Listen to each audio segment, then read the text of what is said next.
Waouh. Bonsoir à tous. Bienvenue pour cette nouvelle édition des artistes sans frontières à l'école d'art.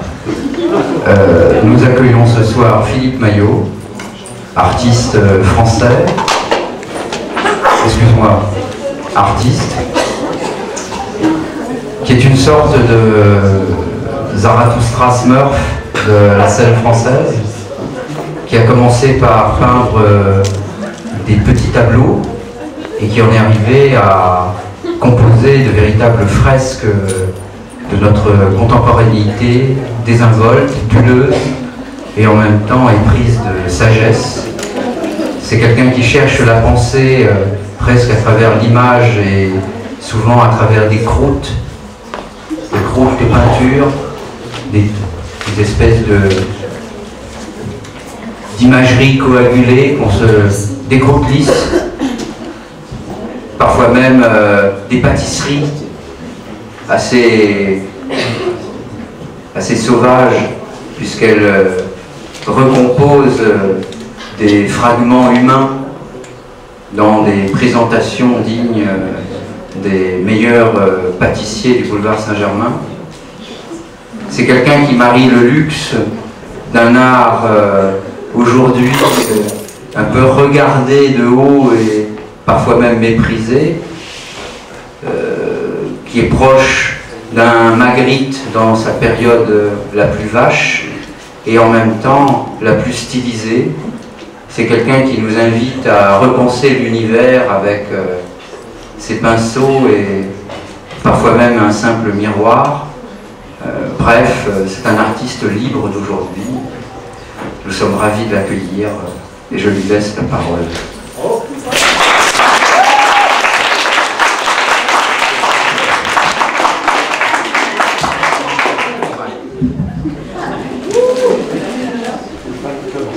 Ah, et il a eu le prix Marcel Duchamp.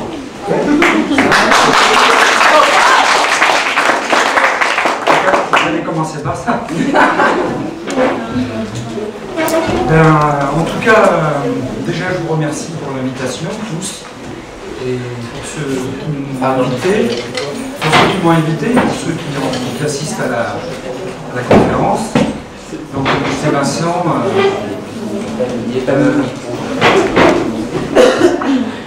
Là, ça va mieux? Ouais. Comme disait Vincent, j'ai commencé toujours par être peintre, parce que quand j'étais étudiant, la peinture c'était un médium qui était un peu désuet. On était à l'époque de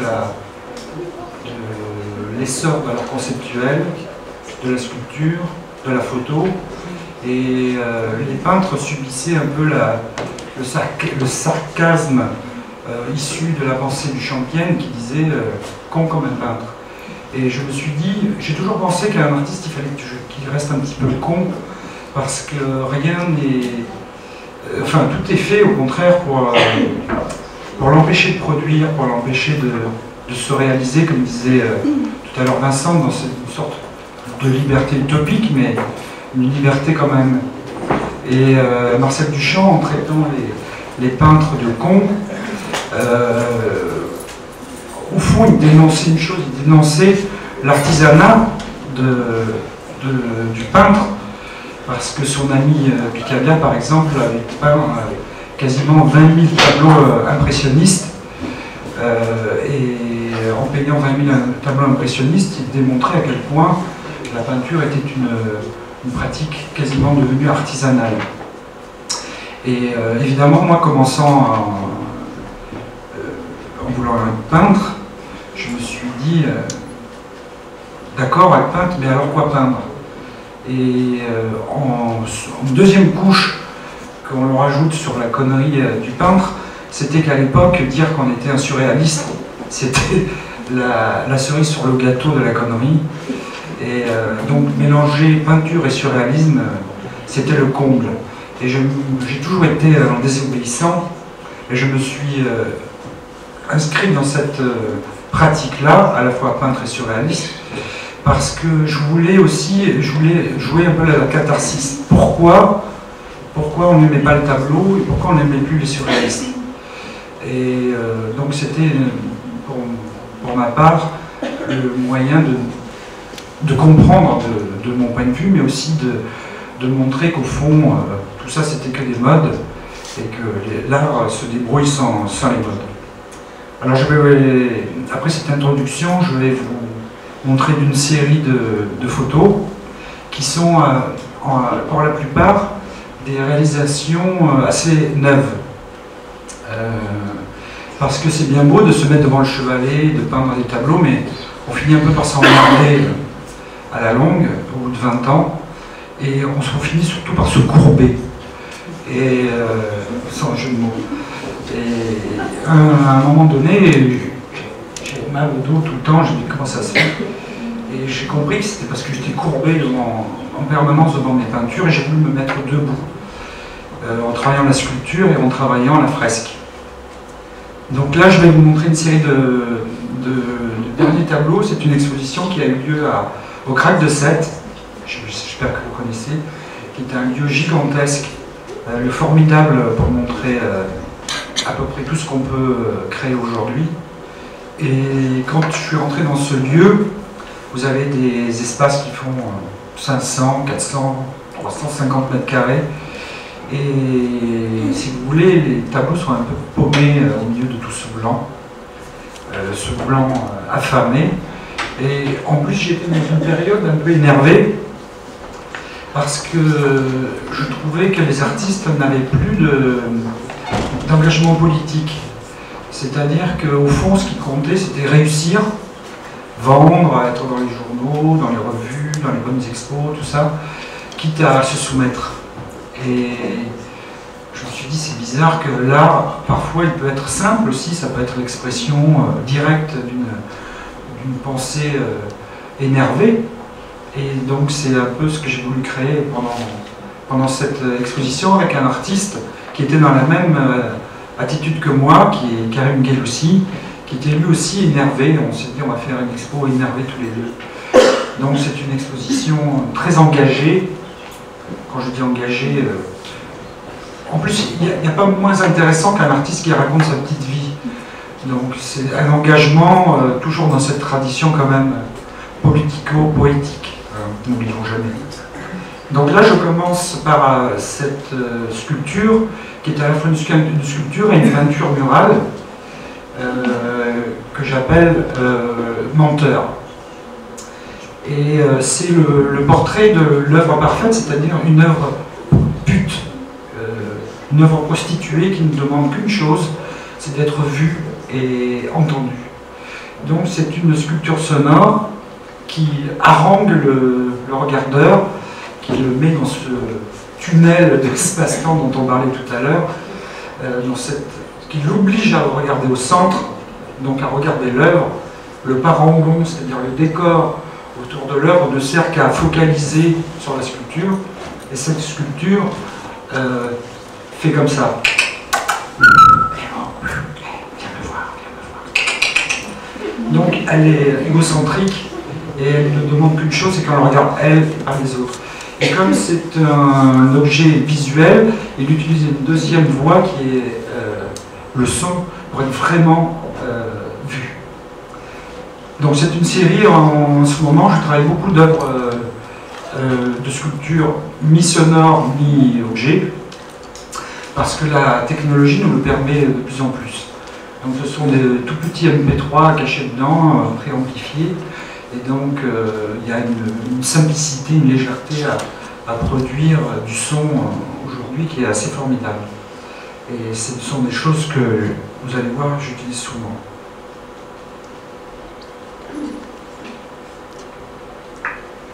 Ah, ça c'est le son, pardon.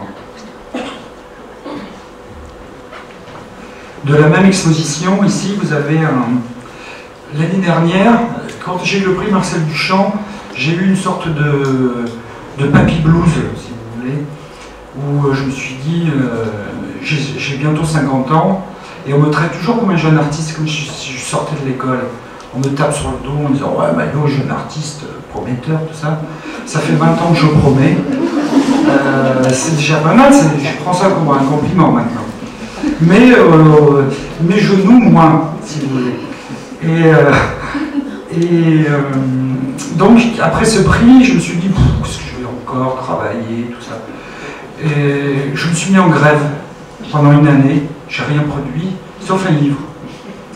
J'ai passé mon année à écrire un livre d'artiste, tout seul, avec ma femme, coincée et cloîtrée à la maison, parce que j'ai une espèce d'agoraphobie, je ne pouvais plus supporter de sortir. Et j'ai produit ce bouquin qui s'appelle Le Quatrième Clou. Mais le quatrième clou, juste pour vous dire, c'est dans la tradition, je ne suis pas du tout croyant, mais j'aime bien les mythes qui forment l'imaginaire de l'humanité. Et on dit, je vous raconte un petit peu l'histoire, le quatrième clou, c'est que quand César, je ne sais plus lequel, a voulu tuer Jésus, le crucifier, il a donné de l'argent à des soldats romains en disant voilà, vous allez m'acheter 4 clous parce qu'on va crucifier l'autre couillon, et il me faut 4 clous. Parce qu'à l'époque, les Romains crucifiaient sur des croix en X. Et les Romains, ils ne croyaient pas trop à tout ça, et ils ont bu la moitié de la somme. Il leur restait pas assez d'argent pour acheter 4 clous. Et donc, ils sont allés voir des fondeurs au rabais, et les fondeurs disaient quand même, c'est peut-être un dieu, on ne sait pas, ça peut nous porter malheur. Et aucun des fondeurs a voulu fondre les 4 clous. Et il en a trouvé un qui était une espèce de tribu qui vivait en Israël. Et lui dit, moi, ce dieu, j'en ai rien à foutre, moi je ne suis pas du coin, je voulais fondrer les clous. Et en plus, je vous fais un petit prix, donc avec l'argent, vous aurez vos 4 clous. Et ils font les 4 clous, et les autres fondeurs sont venus le voir en disant, vous ne devrez pas, on ne sait jamais. Et la légende dit que quand il a fondu les 4 clous, le 4e est toujours resté en fusion. Il est resté rouge, chaud, et il a entendu Dieu lui dire, tu n'as pas cru en moi, donc je vais te punir, et tu seras condamné à errer toute ta vie, et à porter ma parole dans le monde entier. Et on dit que c'est l'origine des gitans, des manouches, qui ont répondu dans le monde entier en perdant cette stabilité de la tribu, et en étant condamné à errer.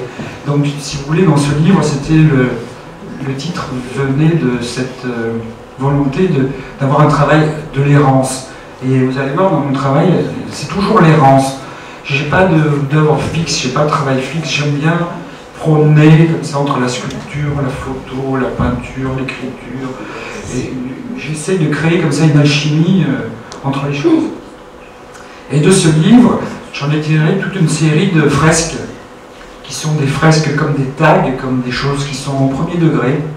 Et là, vous en voyez une au fond qui s'appelle « N'essuyer la crasse que sur les Césars ». Donc César et crasse, c'est un anagramme.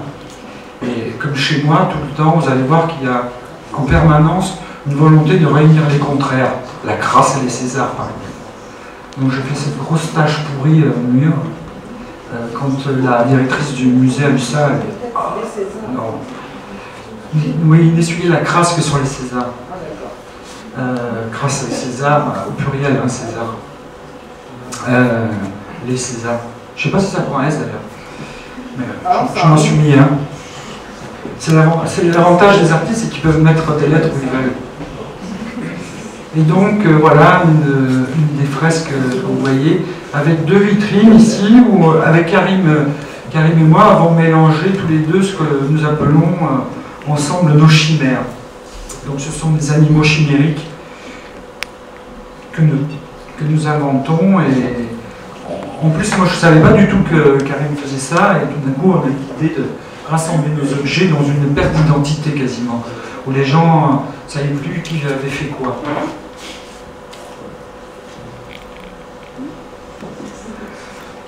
Ici, c'est une... Là, on voit encore une fresque, enfin c'est pas des fresques, mais c'est des espèces de tags, où encore une fois, dans le cœur de cette femme optique, hein, parce que c'était mon... Je me suis dit, qu'est-ce qui fait la qualité d'une femme? C'est ses formes. Et en utilisant l'art optique, j'ai réinventé le corps de cette femme avec des volumes, si vous voulez. Ils ne sont pas toujours bien placés, mais c'est le hasard de l'optique.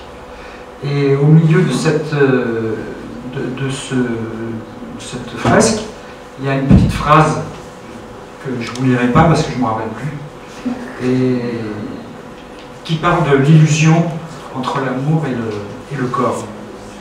Et au fond, vous avez une grande fresque, je ne sais pas si je l'ai encore, peut-être, je vais en parler tout à l'heure. Ici, c'est une... J'ai repris... En même temps, dans ma pratique, il y a toujours ce côté pop. D'ailleurs, le surréalisme, enfin, le pop art vient, on le sait tous, d'une partie du surréalisme. Et comme on était dans l'engagement politique, et qu'on était... C'était pas encore vraiment la crise, c'était au mois de... Si, ça commençait quand même. Mais enfin, c'était un projet qui datait depuis longtemps. Et toujours, je me suis dit, tiens, je vais peindre comme ces publicités américaines, vous savez, avant, à l'époque, on peignait toujours des publicités au mur. Je me dis, j'allais faire, dans cette exposition, j'ai vraiment essayé de faire un art prostitué, si vous voulez. C'est un art vendu, donc qui prend tous les modèles du grandiose. Là, la pièce est immense, vous imaginez pas, mais c'est énorme, elle fait 250 mètres carrés, et il y a juste cette bande bleue qui dit « Radior, car l'argent appartient à ceux qui l'écoutent ». Et au fond, l'œuvre n'a aucun intérêt que ce qu'elle dit. Il n'y a rien d'autre à voir que ce premier degré, cette œuvre à la con qui parle d'un slogan. Et ce que j'aimais bien, c'était l'investissement énorme qu'il y avait à la peindre pour un faible résultat. Au fond, on aurait pu juste donner un bout de papier, tout ça. Et c'était vraiment ce qui m'intéressait, et ce qui m'intéressait d'autant plus, c'était que comment Marchand a vu ça, moi qui ne peins que des tout petits tableaux, il était malade, et il m'a dit « Mais tu te rends compte, pourquoi tu n'as pas fait ça sur des planches de bois ?» Et dans cette optique justement d'une certaine révolte, je me suis dit que j'allais faire ce qu'il y a de plus grand, et surtout faire ces choses-là de manière extrêmement éphémère. C'est-à-dire c'est un investissement énorme qui allait disparaître au bout d'un mois. Et ça m'a vraiment, par mon esprit de perversité, ça m'a plu de voir les gens baver devant une chose qui allait disparaître en disant pourquoi on ne peut pas découper les murs, on peut pas... Donc ça faisait partie du principe. Là, c'est un travail, encore une fois, mural, devant lequel est une sculpture de Karim Ghenoussi qui s'appelle la Luta Continua en italien, qui reprend un truc des bricades rouges. Et en reprenant aussi, en même temps, ce générique d'une figure que l'on connaît tous en presque antique. Donc il y avait une espèce de contraste simultané entre cette forme presque antique et ce tag qui vient bousiller le respect. Et derrière, j'ai fait cette grande phrase qui est immense, ça fait 7,50 m de haut, là, le mur entier, et ça s'appelle Pauvre con. Donc on revient encore une fois à cette figure du peintre, et on voit ce peintre assis devant son chevalet, en train de réimaginer un monde qui lui tombe dessus. Si vous voulez, pour moi ce carré, c'était comme si le monde entier était supporté par le chevalet du peintre. Et c'est un peu la position du pauvre con du peintre qui croit qu'en faisant un petit tableau, il va changer le monde. Et il croit que c'est très important ce qu'il est en train de faire, tout ça. Et du coup, cet univers est posé comme ça en porte-à-faux sur ce chevalet qui tient l'univers entier. C'était encore cette vanité de l'artiste que je voulais représenter.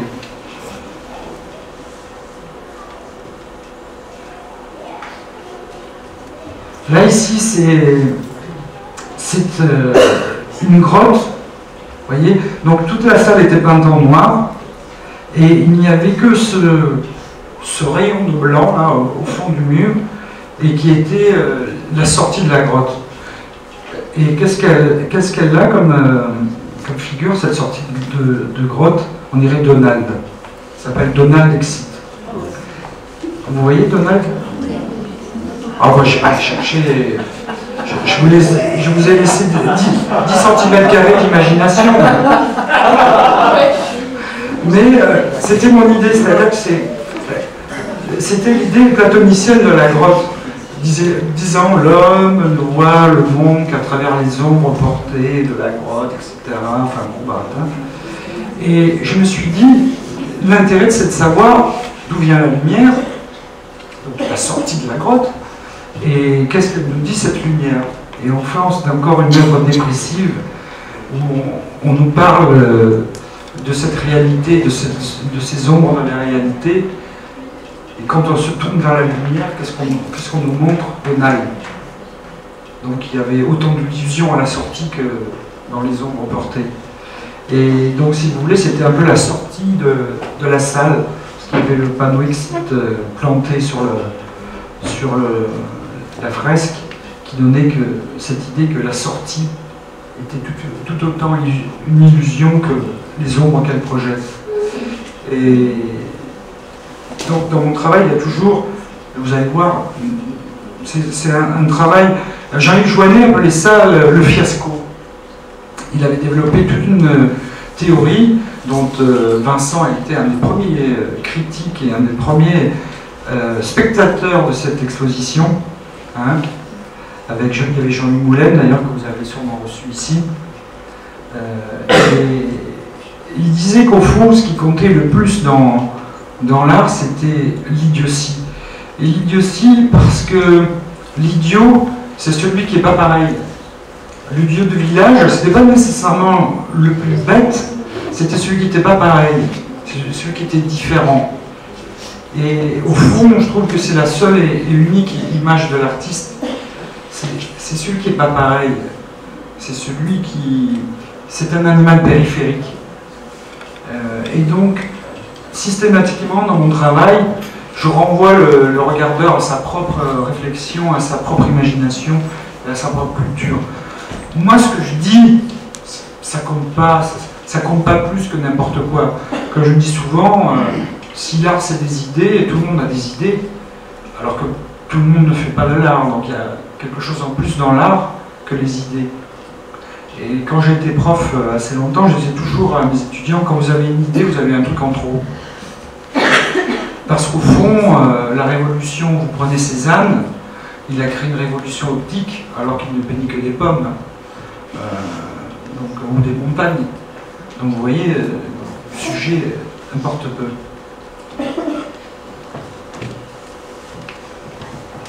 Là, c'est comment on était dans cette idée de la révolte, de la manifestation de l'énervement.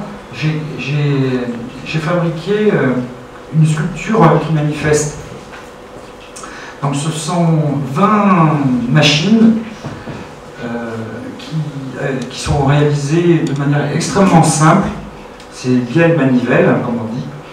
Et au bout de cette bielle manivelle, il y a une main qui porte un panneau comme ça, et la machine entraîne la main dans un va-et-vient comme ça de manifestation. Et au bout de cette main, il y a ce panneau qui revendique et qui conteste. Mais le problème, c'est que le niveau de contestation est ridicule. C'est qu'il conteste, on ne sait trop quoi. Il conteste contre l'abstraction, ils vont contester contre que des conneries, contre le mouvement, contre l'immobilité. Donc, pour moi, c'était aussi, au fond, la meilleure révolution, c'est une révolution individuelle. Donc, c'est une somme d'individus qui manifestent ensemble, mais chacun a sa propre revendication. Donc c'est un peu ce que, encore une fois, ce que je pense de la... Comme disait Groucho Marx, quand il y a 3 personnes ensemble qui discutent et qui manifestent, il y en a 2 de trop. Donc c'est mon côté marxiste, genre Groucho, c'est-à-dire que je voulais montrer par là qu'au fond, toutes ces revendications sont extrêmement égoïstes et sectaires. Et du coup, ben voilà, on a ces... Donc, toutes les mains reprennent toutes les couleurs de l'humanité et tous les sexes de l'humanité. Donc, il y a une volonté d'universaliser la revendication individuelle, si vous voulez. Encore une fois, on retrouve dans mon travail ce mélange des contraires, C'est-à-dire que quand je dis une chose, instantanément, je mets dans la recette de cette chose-là le contraire.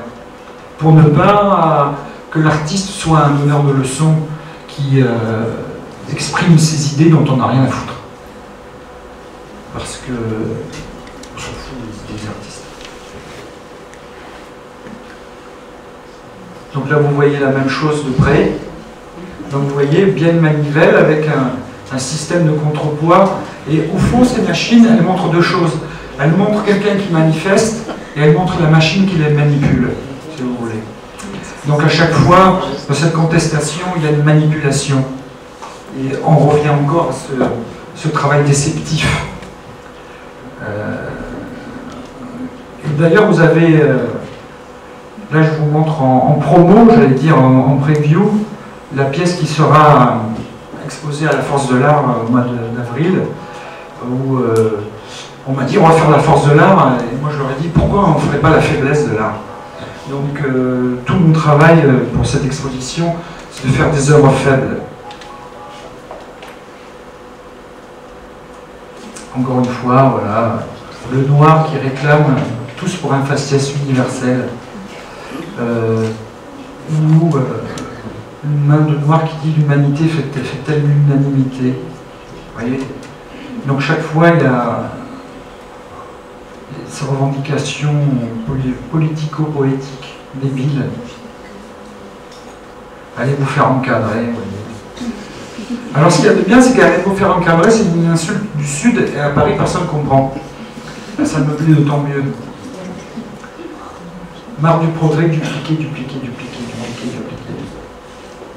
Vous voyez, à chaque fois, c'est un peu con. Ça, c'est une vue de l'exposition du prix Marcel Duchamp à Beaubourg, à l'espace 315, ou 314, ou 313, je ne sais plus. C'est au mètre carré à Beaubourg. Et donc, j'ai fait des vitrines qui s'appellent Angry White. Disons, je ne sais pas si je prononce bien, mais c'est le blanc énervé. Et je fabrique des armes avec ce qu'on appelle des blisters. Je pense que tout le monde connaît les blisters. Quand vous achetez un objet, il y a toujours une espèce de paquet en plastique qui fait une espèce de générique de la forme de ce qu'il contient. Et pour moi, c'est une chose que j'utilise souvent parce que ce sont des générateurs de forme. C'est-à-dire que je n'ai pas besoin de sculpter, il suffit de couler du plâtre dans ce vide pour obtenir un plein qui m'intéresse énormément. Ce qui m'intéresse dans le moulage, dans la sculpture, c'est l'idée du champienne du moule. C'est-à-dire que le mâle devient femelle quand, avec par exemple l'objet d'art, quand il moule le sexe d'une femme et qui montre le résultat de ce moulage qui ressemble à une bite. Il y a un passage, vous voyez, intéressant entre l'homme et la femme, entre le plein et le vide, entre la forme et entre le moule et son positif. Donc il y a quelque chose de, j'allais dire, de l'androgynie, c'est-à-dire que les objets ont un double sexe. Ils passent du vide au plein, ils passent du mâle à la femelle. Vous voyez, et ça, ce sont des mouvements qui sont plus intéressants pour moi dans l'art que les idées que disent les artistes. Ce sont des abstractions qui m'intéressent. Ce que j'aime aussi dans le moule, c'est que vous utilisez une matière qui est dans tous ses états. C'est-à-dire que vous passez de la poudre devient de l'eau, et l'eau devient de la roche. Vous voyez, et Duchamp disait que ce qu'il y avait de plus intéressant dans l'art, c'était les seuils. C'est comment, tout d'un coup, l'objet va vibrer entre deux états. Vous voyez. Et c'est ça, pour moi, l'intérêt de l'art, et c'est pour ça que je continue à le pratiquer, c'est parce que j'essaie toujours de faire des objets qui sont entre deux états. Ils ont fini d'être une chose et ils n'ont pas encore commencé à être une autre. Et c'est juste ce moment-là qui m'intéresse. Comme je dis souvent, pour moi, quand je fais un tableau, c'est comme si je me débarrassais d'une tumeur, d'une idée ratée. C'est au fond, j'ai quelque chose qui me tient, qui me donne envie de réaliser cette idée, mais au fond, je suis un peu déçu. Et c'est comme si on m'enlevait un calcul rénal. Vous voyez, on me débarrasse de cette douleur, mais je n'ai toujours pas réussi à produire l'objet désiré. Donc, systématiquement, je me mets à recommencer. Les poètes disaient que c'était la petite mort après l'amour, ben voilà, c'est ça. Donc à chaque fois après l'amour, j'ai une petite mort, mais je recommence quand même. Et donc ces objets sont faits de ces moulages que je rassemble, qui sont en plâtre, donc extrêmement fragiles, puérils presque, mais j'en fais des armes, je fais du design. J'ai été prof pendant 10 ans, mais j'ai accepté d'être prof core design, parce que comme ça me permettait d'enseigner une matière que je ne connaissais pas du tout. Donc j'étais au même niveau que mes étudiants, si vous voulez. Et c'était pour moi l'intérêt d'ailleurs. J'ai jamais accepté d'être prof d'art parce que j'avais peur de cloner, de répéter des choses que je sais déjà, d'être un peu bourgeois dans mon enseignement. Alors qu'en design, je ne connaissais rien du tout. Alors absolument rien. À la limite, je détestais le design. Donc, mais en même temps, d'avoir enseigné un design, ça a modifié mon propre travail. Parce que je me suis dit, tiens, moi aussi je vais designer, mais je vais designer des armes. Je vais designer des chars, des forteresses, des fusils, des choses de la destruction. Mais ces armes sont complètement puériles, sont faites de pas grand-chose, sont des recyclages de formes, et donc ce que je dis, ce sont des soldats de porcelaine, vous voyez. Et là aussi, encore une fois, on retrouve le soldat de la force, qui est contrarié par la matière dans laquelle il est moulé, qui est cette porcelaine extrêmement fragile, extrêmement décorative en plus. C'est-à-dire que je voulais faire des biscuits, mais avec des armes. Donc quelque chose qui est systématiquement antidécoratif.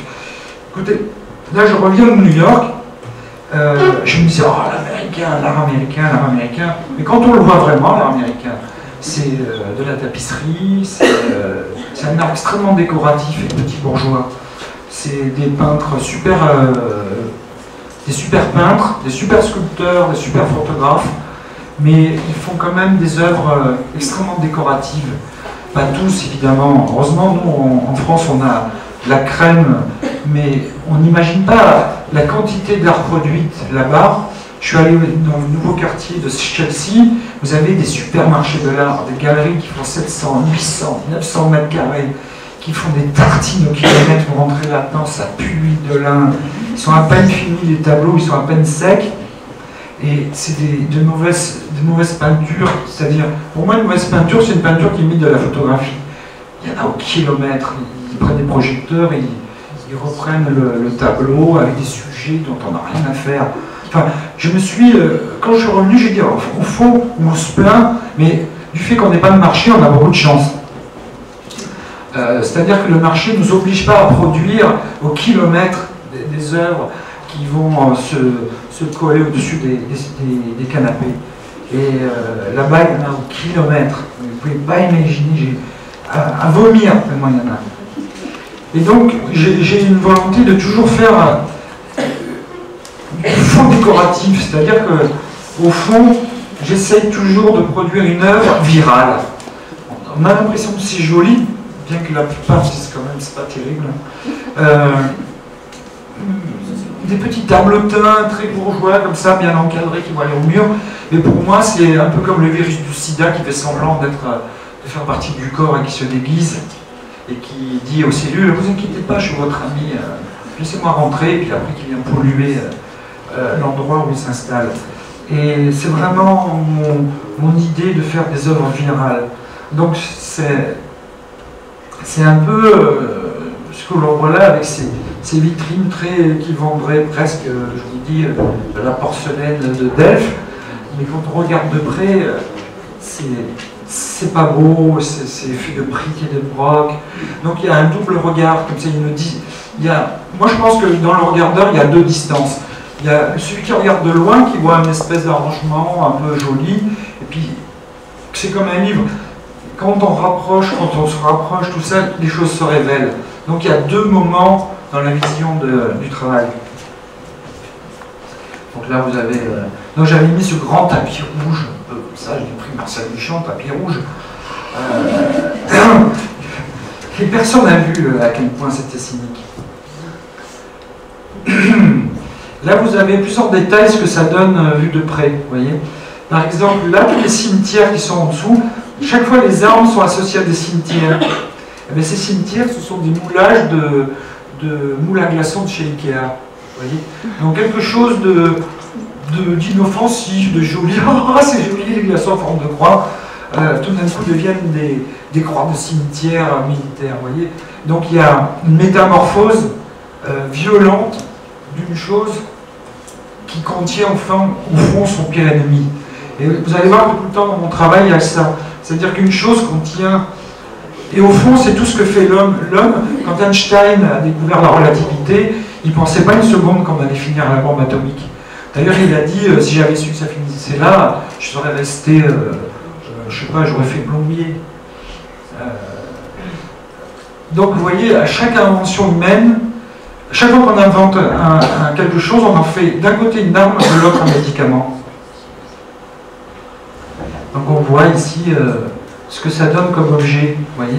Et ça, c'est des moulages de bouchons, de tubes d'aspirine, vous voyez, de conneries, des trucs. On ne pense même pas à les regarder alors qu'il y a une richesse inouïe dans ces formes. Et en plus, comme je suis un adepte de la fainéantise, c'est-à-dire que j'essaie de faire le maximum de choses dans un minimum de temps avec un minimum de travail. D'ailleurs, c'est pour ça que je suis peintre, parce qu'au fond, on ne faut pas grand-chose pour produire, et pour vendre ça très cher, on fait beaucoup de plus-value avec la peinture. Aujourd'hui, ce qui fait la valeur d'une œuvre, c'est son coût de production, son pitch. Donc l'idée, ce qui compte, c'est avoir une super idée, un super coût de production, et la capacité de l'œuvre à être reproduite. C'est-à-dire qu'elle fasse une belle photo dans les revues. Et aujourd'hui, si vous regardez l'ensemble des œuvres qui marchent le mieux, c'est un bon pitch. Donc vous avez tous les visiteurs d'expo qui lisent bien la notice avant de regarder l'œuvre. Des fois, ils passent plus de temps à lire la notice qu'à regarder l'œuvre, d'ailleurs. Ils vont passer 10 minutes à lire le truc, ils passent à peu près 5 secondes à regarder ce qu'ils ont lu. Et je vous dis ce pitch, en disant ouais, moi j'ai fait ci, je fais ça. Ouais. Et souvent le collectionneur, notamment, j'ai vu beaucoup de réactions comme ça, il adore comprendre.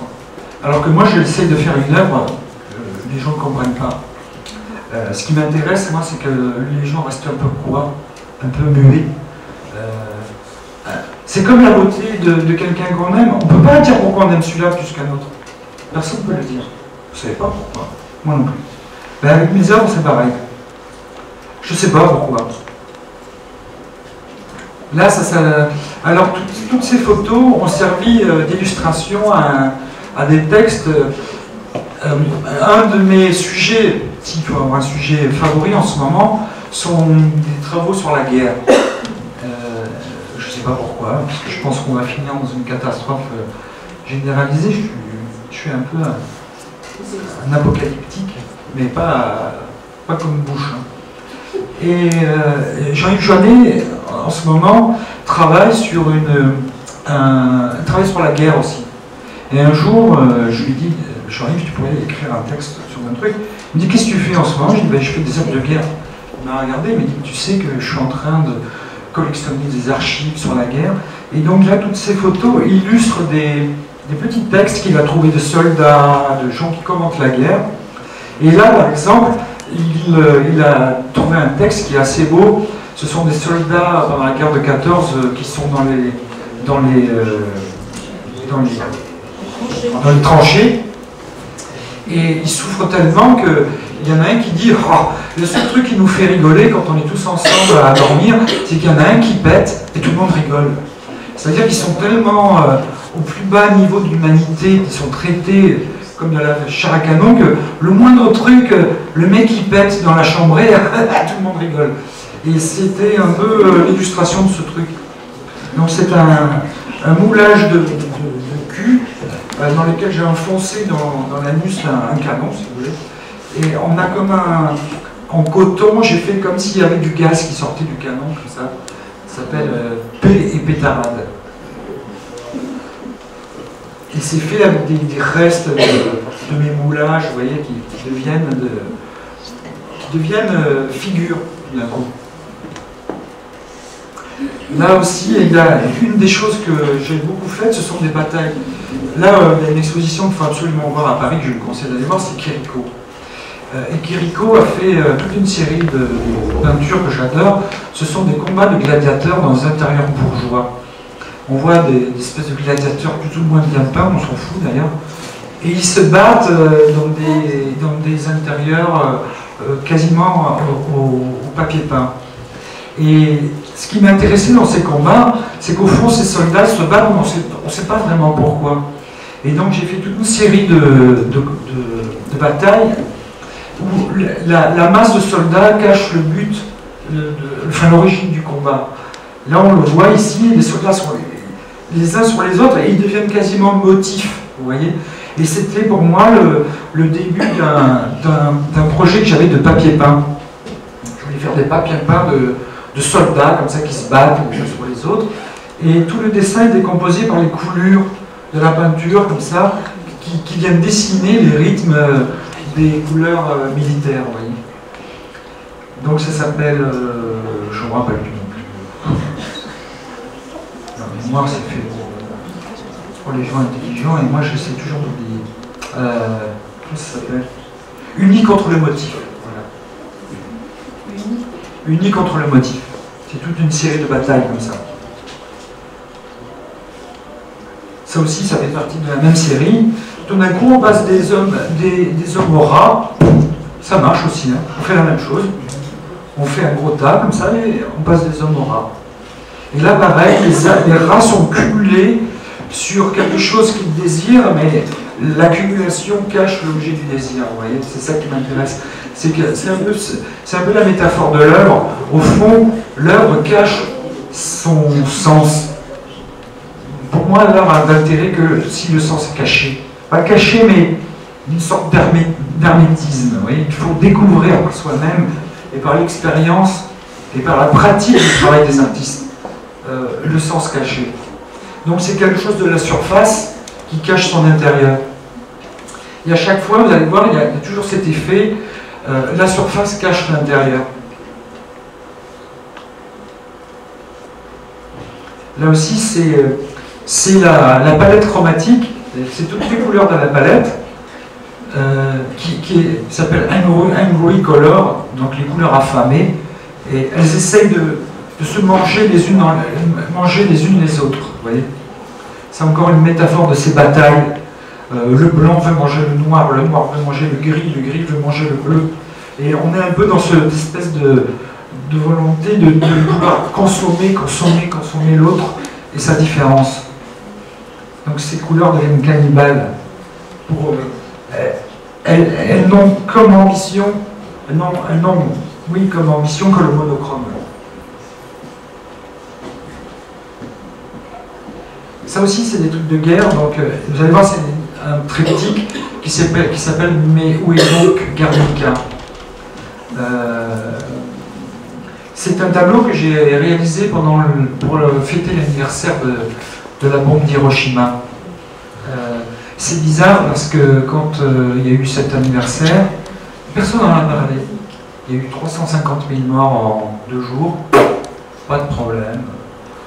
Il fallait tester, donc il y avait du monde en dessous, c'est pas de notre faute, il fallait essayer quand même. Et encore une fois, ce tableau essaie de montrer, donc, comme dans chaque invention humaine, c'est-à-dire que, vous allez voir le tableau, je vous le passe comme ça. Ça, c'est la partie centrale, et si vous regardez, c'est les deux noms des bombes atomiques, mais avec une certaine amnésie, parce qu'en fait, les vrais noms, c'est Little Boy Fat Man. Mais on a oublié, alors on mélange tout, on dit Little Man Fat Boy, c'est pareil. Et au fond, voilà ce que nous sommes, des espèces de personnages un peu mauvaise mine avec du jaune d'œuf à la place du cerveau. Et ça, c'est la troisième partie. Donc vous avez quasiment ce portrait presque christique de cette tête et de ces deux mains qui sont montrées au mur comme si on avait un vrai Christ accroché, comme une crucifixion. On a les deux mains, la tête au milieu. Et de l'autre côté, on a Web Hand. C'est vrai qu'on en parlait tout à l'heure.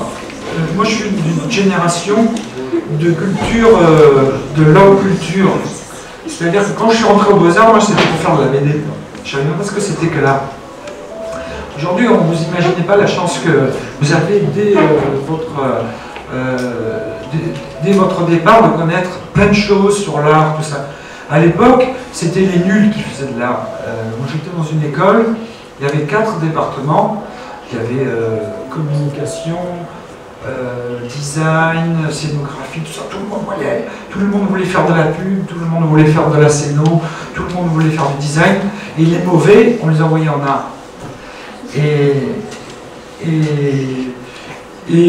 surtout à l'époque, aujourd'hui l'art est à la mode, mais moi je me rappelle, je discutais avec Noël Gollard, en France il y avait 4 galeries.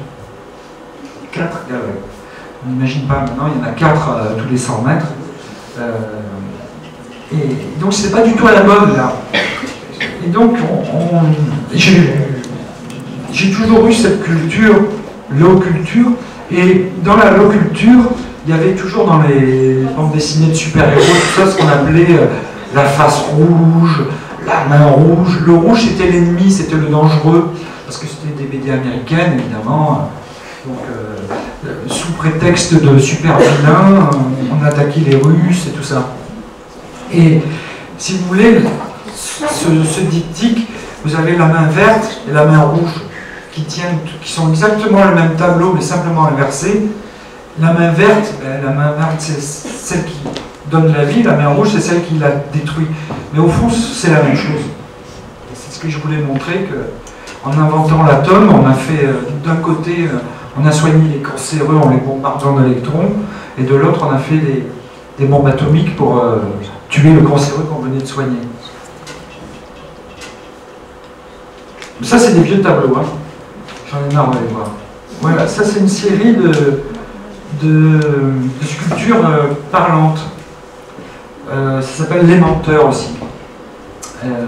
Donc, ce sont des chimères, ce sont des personnages qui sont... Il y a une chose que je vous conseille de regarder d'ailleurs, c'est tout ce qu'on appelait avant les grotesques. Et les grotesques, aujourd'hui, grotesques, mais à l'origine, les grotesques, c'était fait par des artistes extrêmement cultivés de la fin du Moyen-Âge, de la Renaissance, qui découvraient, si vous voulez, le monde.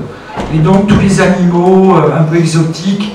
Imaginez à l'époque un peintre qui voit un tatou, il dit mais alors les dragons existent. Surtout qu'il n'avait pas trop l'échelle, c'était un bonhomme qui était allé je sais pas où, voir un tatou, il avait dessiné comme ça, et puis tout d'un coup, cet animal qui existait ressemblait un petit peu à des animaux fantasmagoriques. Donc il y avait ce mélange entre la réalité et l'imagination, entre la science et l'imagination qui était intéressant. Et donc la peinture de grotesque, c'était une peinture à la fois décorative, on peignait donc décorative parce qu'elle était basée sur la symétrie, donc on construisait des espèces de systèmes symétriques, mais l'intérêt des grotesques, c'est que c'était une volonté cosmogonique de mélanger tout ce qui compose l'univers. Le végétal, l'animal, le minéral et l'homme étaient mélangés dans un espèce de fourre-tout apocalyptique où les hommes avaient des grands sexes, comme ça, qui étaient des énormes palmiers, des oiseaux qui étaient mélangés à des tatous. Donc il y avait une espèce de vision vitale, vous voyez, très importante, d'une nature vitale qui n'est pas encore construite selon les théories de la Bible, mais qui se permet des mélanges improbables. Et tout d'un coup, ce qui est étonnant, c'est qu'on sait que nous sommes des poussières d'étoiles, et donc il y avait une vision que tout de suite l'Église a mis en laisse, parce qu'ils allaient vers la science, ils allaient vers la connaissance, et vers la sexualité, vers la violence. Et donc cette idée de cet humain composé d'une partie de la nature qui contient le singe en lui, qui contient de la roche en lui, qui contient du végétal en lui, m'intéressait. Donc j'ai fait cette série de personnages, vous allez les voir après plus dans les détails, qui sont des personnages grotesques puisqu'ils mélangent plusieurs éléments de la nature et qui nous parlent d'amour. Donc ils ont les yeux fermés comme ça, mais par contre ils vous parlent, ils vous disent je t'aimerai toute ma vie.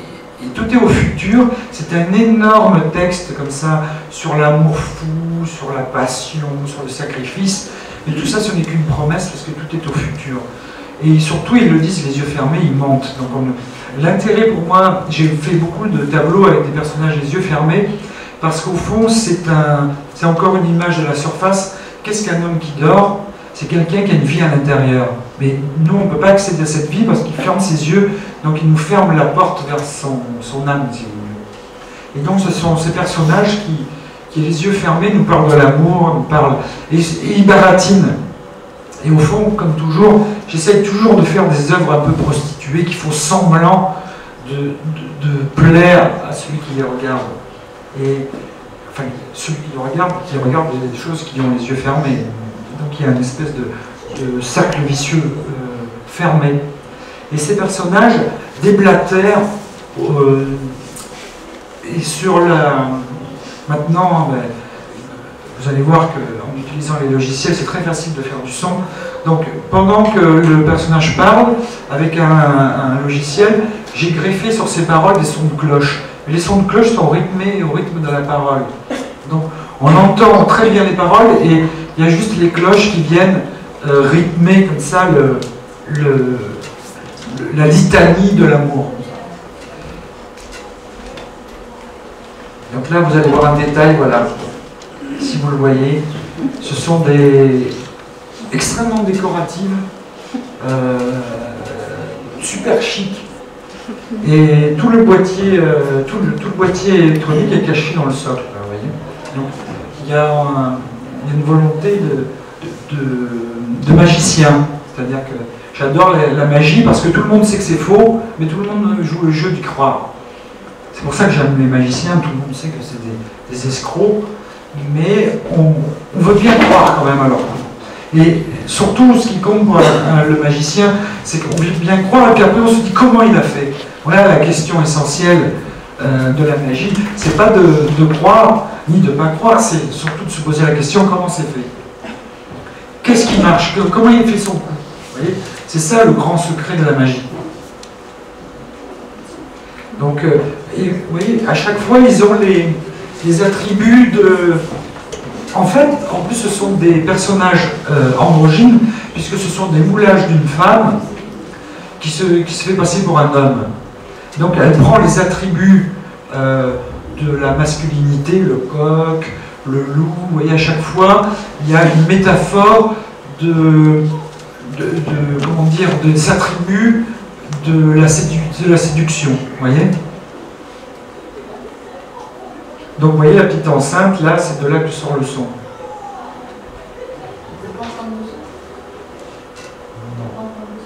Mais non, sinon vous allez tout voir, après vous n'allez pas vous déplacer pour parler. Je ne donne qu'une partie. Le singe, vous voyez. Enfin, il y en a 9 comme ça. Là, on passe dans une autre série. C'est qu'en ce moment, comme je vous parlais tout à l'heure de la distance du regardeur face au tableau, c'est-à-dire comme je fais des tout petits tableaux, l'intérêt pour moi de faire des petits tableaux, c'est que je suis dans un rapport intime au regardeur. Le regardeur n'est pas devant un site ou un grand paysage que l'on regarde à plusieurs. Parce que pour moi, mon ennemi intime, c'est le cinéma. Je suis jaloux du cinéma. Je ne sais pas si vous êtes allé au Grand Rex une fois à Paris, mais vous avez un écran de 1000 mètres carrés qui bouge, qui fait du son, il y a des gens qui jouent, tout ça. Donc c'est une espèce d'art total impressionnant. Nous, derrière, avec nos images fixes, nos tartines de peinture, tout ça qui n'intéresse personne, devant un film, on reste 1h30, devant un tableau, on reste 7 secondes. Il y a de quoi être jaloux quand même. Et donc, tout ce que je fais, ça va à l'encontre du cinéma. Je fais des toutes petites choses qui sont faites pour être regardées dans un face-à-face, en tête-à-tête. Moi, j'aime être en tête-à-tête avec le regardeur. En plus, on est une génération, nous, j'ai 50 piges. Mon père, un jour, il arrive à la maison avec une grosse boîte comme ça. Qu'est-ce que c'est? Elle dit j'ai acheté une télé. Et je pense que ça nous a marqué aussi dans le... Parce que mes parents n'allaient jamais au cinéma, parce que ma mère disait oh, le cinéma c'est chiant, c'est pas la vérité. Alors on n'allait jamais au cinéma. Donc moi j'ai eu accès à l'image qu'à travers des petits écrans, après l'ordinateur, tout ça. Donc c'était une espèce d'objet intime pour moi. C'est quelque chose devant lequel on passe beaucoup de temps, enfin je passais beaucoup de temps. C'est quelque chose qui est à la maison, c'est quelque chose qui est là, qui diffuse de l'information, qui diffuse de la distraction, tout ça. Et donc pour moi, j'ai essayé de faire des tableaux télé, si vous voulez, qui sont à peine plus grands qu'un écran d'ordinateur. Et face auxquels on est en couple. Donc c'est de l'anti-cinéma. Mais ce qui se passe, c'est qu'il y a différents niveaux. Alors de loin, on voit une espèce de timbre-poste, on se dit... Il y a le moment où on va vers le tableau pour aller le regarder, et ce moment-là, je ne l'avais jamais travaillé. Et je me suis dit, ce qui serait intéressant, c'est de graver, de jouer une espèce d'illusion, de jouer un texte en image subliminale, où pendant qu'on regarde le tableau de loin, et le temps qu'on s'approche, on lit quelque chose. Comme si on lisait le titre, entre le moment où on aperçoit le tableau et le moment où on va le regarder, il y a ce titre qui apparaît en image subliminale et qui va modifier le regard que l'on va porter de près. Vous voyez?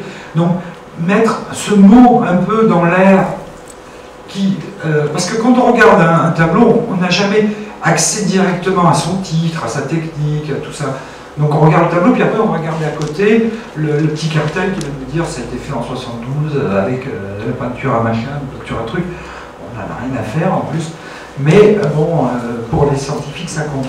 Et moi, je voulais créer comme ça, entre le moment où on regarde de près la peinture, parce qu'au fond, la peinture n'a d'intérêt que si on la regarde de près. C'est là où la peinture est magique. C'est de voir le geste, de voir la vie, de voir le temps qui a produit cette œuvre. L'image, on s'en fout. Après tout, je vous montrerai ça de loin. L'avantage, c'est que moi, quand je vous montre cette image, je sais que vous ne verrez jamais le tableau. Parce que c'est compressé, c'est pas du tout les couleurs. Souvent, les photographes ils me disent oh, c'est pas vraiment la même couleur. Je dis non, surtout ne t'embête pas à reproduire le tableau. Ce qui compte, c'est de faire une étiquette qui va être sur un catalogue, ça suffit. Les gens n'auront jamais l'œuvre en face. Quand je vous disais tout à l'heure la capacité de l'œuvre à être reproduite, c'est que des fois, la reproduction est mieux que l'œuvre. Est plus intéressante que l'objet produit. Donc moi je voulais plutôt faire le contraire. Et parfois même, les reproductions de mes tableaux sont plus grandes que les tableaux eux-mêmes. Donc il y a... Souvent on voit les choses plus petites, et bien, grâce au fait que je fais des tout petits tableaux, on les voit encore plus grands. Là, jamais fait un tableau aussi grand de ma vie. Là. Je pourrais le projeter sur le Grand Rex un jour. Donc, voilà. Donc, je me suis mis à faire... Je me suis dit, je suis un peintre de la figure, mais je suis extrêmement intéressé par l'abstraction. Je me suis dit, comment je pourrais faire de l'abstraction tout en faisant de la figure? Je dis, ben, qu'est-ce que c'est? Qu'est-ce que le tableau? C'est encore cette histoire de surface. Et je dis, je vais peindre des écorces d'arbres. Parce que l'écorce d'arbre, c'est encore une fois cette surface entre nous et le cœur de l'arbre, si vous voulez. C'est cette peau entre nous et l'intérieur. Et donc j'ai commencé par celui-là qui montrait son intérieur, donc sa chair. Et tout le monde connaît le tremble, hein, qui est un arbre. Et tout d'un coup, vous regardez ce tableau fait d'écorce et de chair qui vous dit tremble. Donc il y a un des leitmotifs dans ma peinture, surtout d'ailleurs, c'est la vanité. J'ai toujours été intéressé par ce qu'on appelle la vanité dans le monde. Enfin, je ne vais pas vous faire un petit cours sur la vanité, mais la vanité, c'est l'archétype de la vanité, c'est un tableau de crâne. On voit un crâne humain. Hein. On voit un crâne humain, il a dit. Et l'idée du tableau, l'idée de la vanité, c'est de dire à l'homme, n'oublie pas que tu vas mourir. Donc souvent dans les vanités, on mélange les plaisirs de la vie, la musique, les arts, la nourriture, et avec ces plaisirs, on met à l'intérieur des choses qui sont les symboles de la mort. Donc là, on voit ce tableau qui nous dit tremble.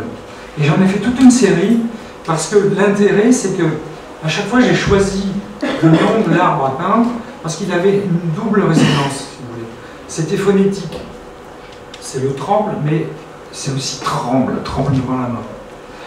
Et donc j'ai fait toute une série qui s'appelle Pleureur. C'est l'image d'un seul pleureur. Et donc ce sont ces arbres qui viennent nous faire des leçons d'humanité, vous voyez. Donc ces arbres qui, en parlant d'eux-mêmes, nous parlent de nous, humains, et de notre vanité, vous voyez. Donc il y en a, j'en ai, tout d'un coup, comme c'était facile, c'était un processus, j'en ai fait des tonnes.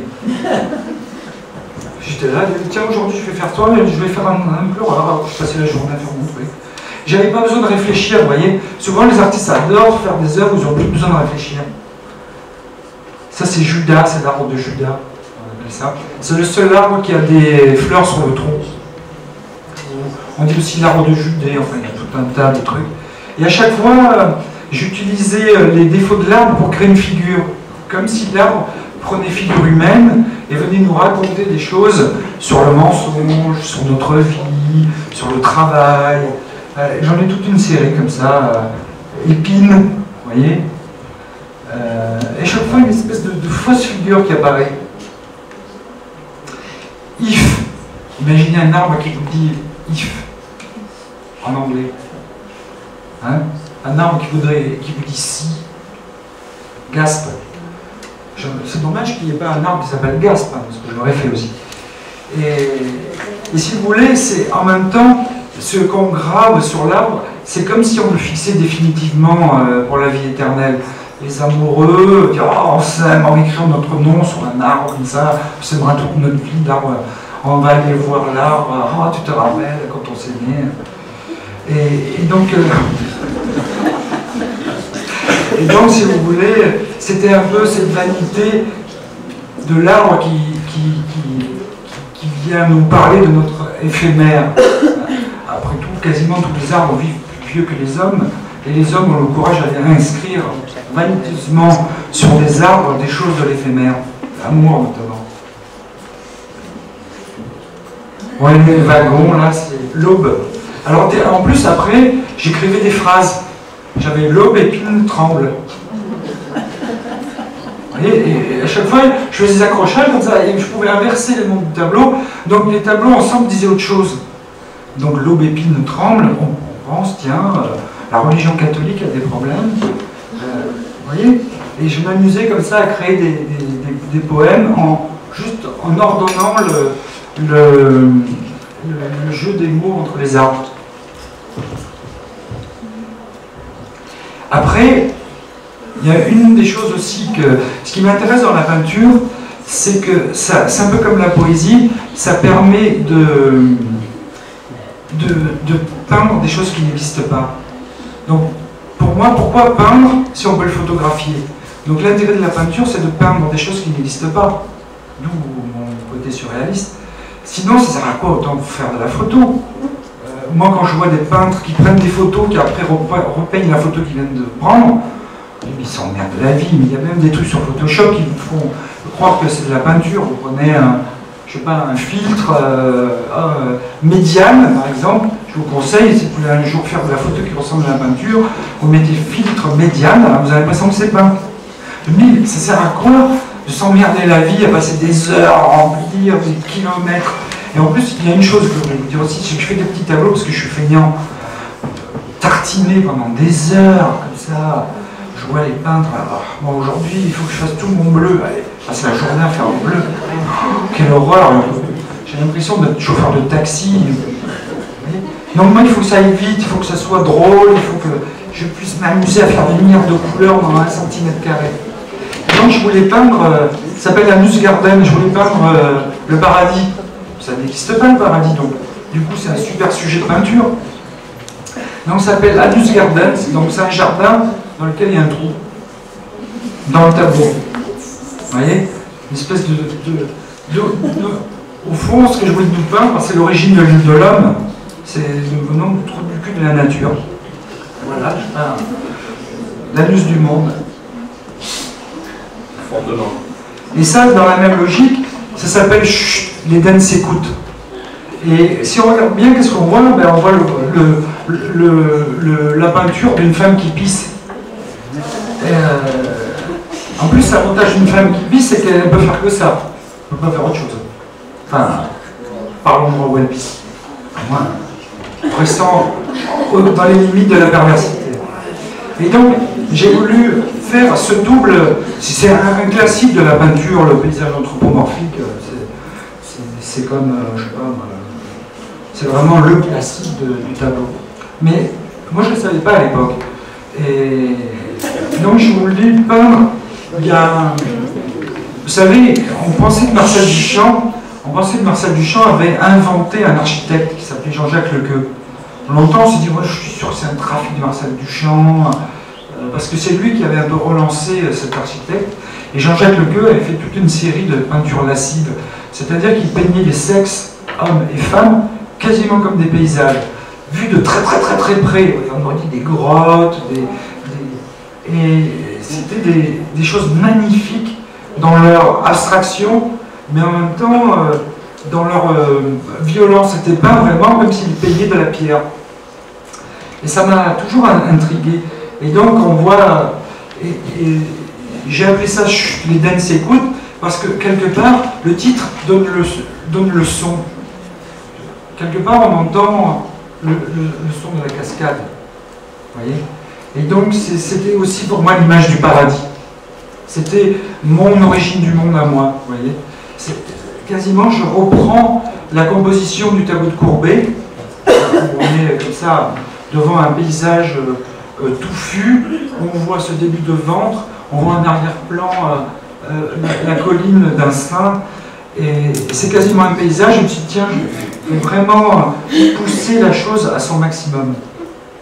Alors chez moi, il y a toujours un côté naïf dans ma peinture, parce que je n'utilise jamais de modèle, donc j'ai que des images mentales, et les images mentales deviennent toujours un peu naïves parce que ce sont des archétypes. On est obligé de penser de manière complètement archétypale. Donc sans modèle, il y a ce côté un peu art brut, vous voyez. Je pense que si j'avais pas été dans une école d'art, j'aurais fait de l'art brut. Je fais juste de l'art brut cultivé. Toujours dans cette tradition, ça c'est un arbre à couilles. Je me suis dit, comment était... c'est-à-dire, je me mets... On dit, Dieu a fait le monde en 7 jours, ben moi je suis le 8e jour. Je fais un monde avec les restes.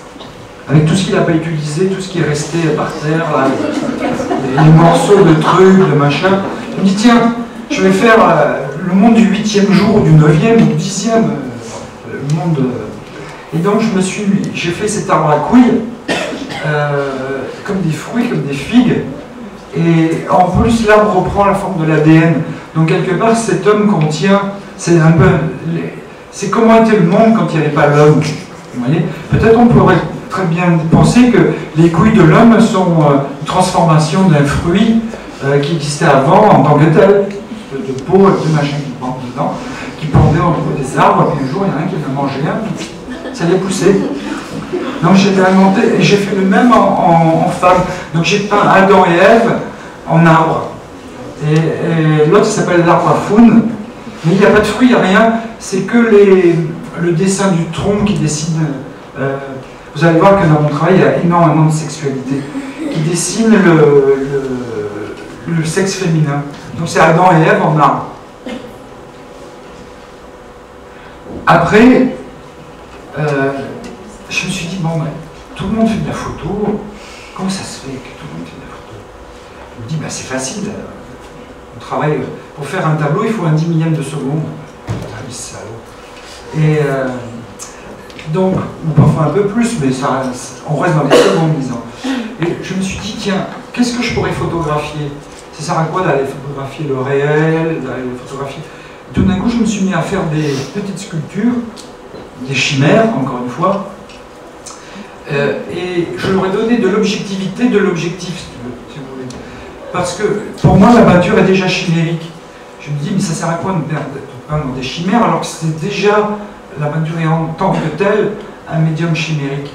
Je me dis, mais je vais au contraire faire des choses hyper réalistes que je vais photographier comme si elles existaient. Et donc j'ai acheté des animaux en plastique et je les ai fusionnés un peu encore dans ce truc du 8e jour pour en faire de vrais animaux. Là ça s'appelle que. C'est un arbre, un chat à 9 queues. Et en plus le chat à 9 queues c'est un martinet. Pas le oiseau, hein, le martinet. C'est un truc de... Donc j'ai fait un animal qui a que des queues. Et j'ai fait toute une série comme ça. Là, ça s'appelle Zoo Toutou. C'est-à-dire c'est le zoo hyper rentable. Vous avez un seul animal qui a tous les animaux du zoo en une seule cage. Ça fait le super animal hyper rentable. Et c'est que des animaux en voie de disparition. Qui ont fusionné tous les uns avec les autres. Ça s'appelle... Ah oui, la décloneuse. C'est Barbie qui se reproduit. Enfin. Ça s'appelle what? Parce que moi non plus, je ne sais pas ce que c'est. Mais ça vient bouffer les fleurs.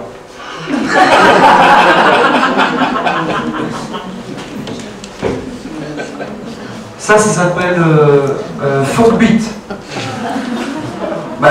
Frogbeat, c'est-à-dire c'est un animal réduit à l'essentiel, à son organe de reproduction.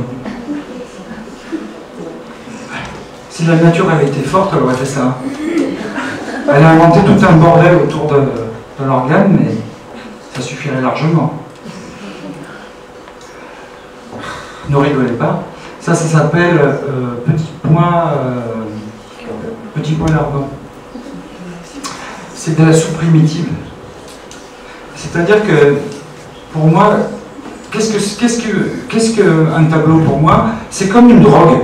C'est quelque chose qui va vous faire passer dans une autre dimension. Et comme dans Alice au Pays des Merveilles, on sait très bien qu'Alice prend un champignon hallucinogène pour aller dans le monde des merveilles. On l'oublie. Mais c'est ce qu'elle fait. Elle trouve le champignon, elle le goûte, et hop, elle s'endort, et elle se retrouve dans le monde des merveilles. Et donc pour moi, c'est vraiment... Donc je me suis dit, je ne peindre que des tableaux de champignons. C'est super. C'est des médiateurs, ce sont des choses qui vont nous faire passer d'un monde à un autre, avec des recettes. Donc voilà, vous avez petit poil lardon de champignons. Celui-là, ça s'appelle l'ante d'Alice. C'est-à-dire c'est encore une fois une chimère où le végétal contient l'animal, où le tableau regarde celui qui est en train de le regarder, avec alors après, à chaque fois je m'amuse, je dis tiens, je vais me faire du pointillisme. Après je fais... celui-là c'est avec la pomme de terre, de lardon. J'ai champignons, petits pois, pommes de terre.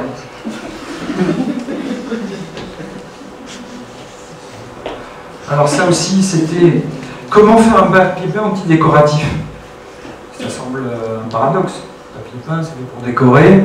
Et puis moi, j'essaie de faire un papier peint antidécoratif. Je me suis dit, qu'à y coller des yeux. Comme ça, on ne peut pas regarder un truc qui nous regarde. Ça ne peut pas être décoratif. Le décoratif, c'est un support, comment dire, presque à la rêverie. Tout le monde a eu une grand-mère avec des papiers peints super machin avec des fleurs. Et moi, quand j'étais enfant, je rêvassais sur les papiers peints en voyant des formes, des monstres. Ma fille m'a fait enlever mon papier peint, elle me dit papa, c'est rempli de monstres. Alors je lui ai enlevé, ça lui faisait peur la nuit. Je lui ai dit tu préfères ça? Il me dit non, je préfère mon papier peint que les monstres. Et donc j'avais réussi mon coup parce qu'elle n'a pas voulu que je mette ça dans sa chambre.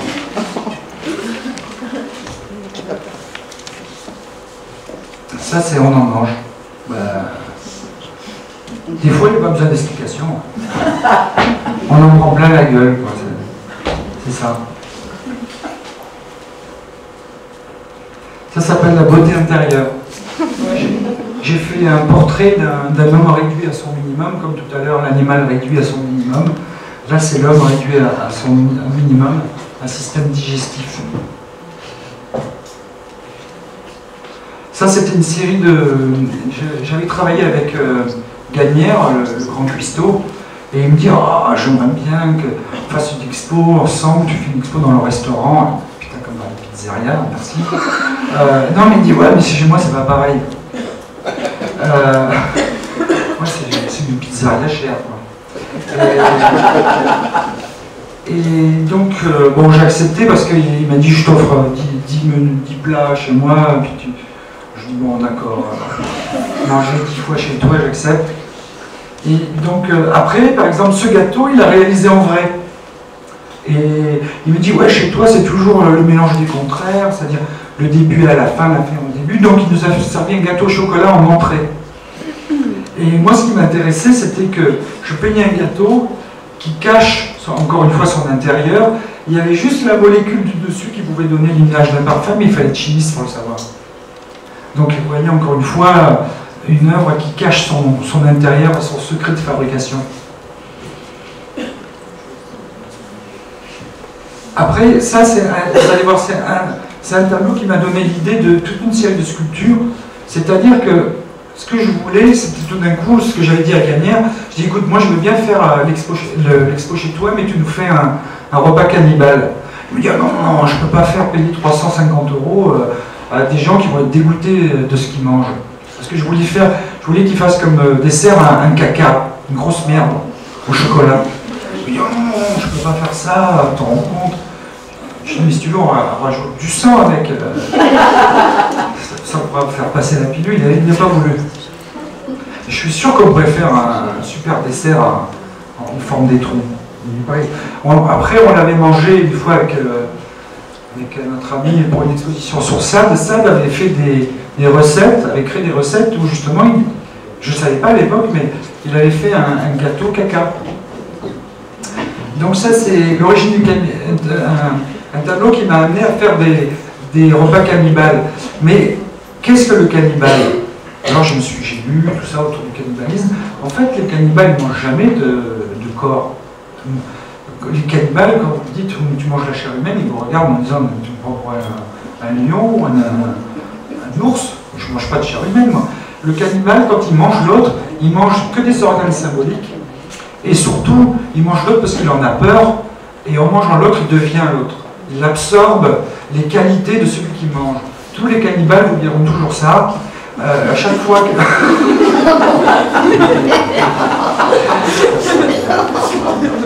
Et donc, si vous voulez, comme j'étais très amoureux, je me suis dit que j'allais manger la femme que je voulais, parce que je voulais être elle.